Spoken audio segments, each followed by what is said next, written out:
I want to show you now something interesting that will show you the power of next.js image component.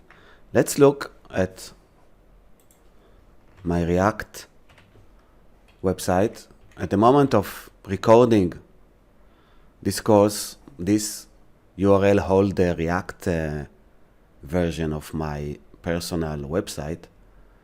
And let's go to network and let's click on the image and let's see what we have when we go to testimonials.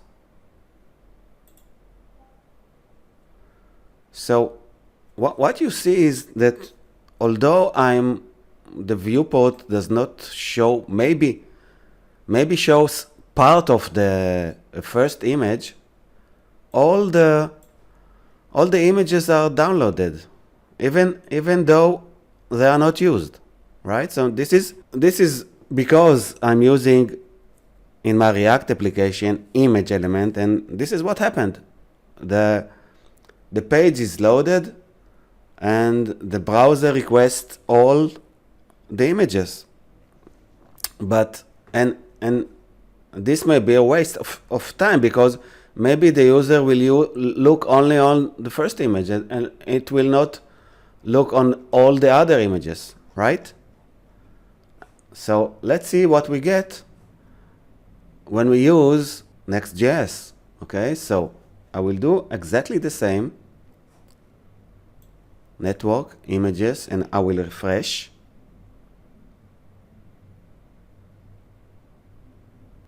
And this has nothing to do with this is images that are this is the icons. Okay, so now I want to clear this and go to testimonials. So when go to testimonials, notice that nothing is downloaded because nothing is shown. So now I will slowly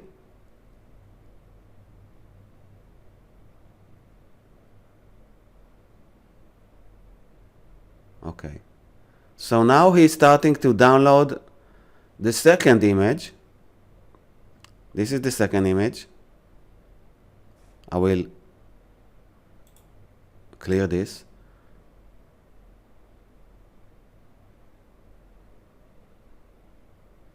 And now he showed the third image. And what you see is that images are loaded only on demand. Only when they appear in the viewport, then they are downloaded. So by doing this, we get better performance from our application. And this is because our image component is smart enough to do it. I don't have to do anything to make this happen. I just need to call image component.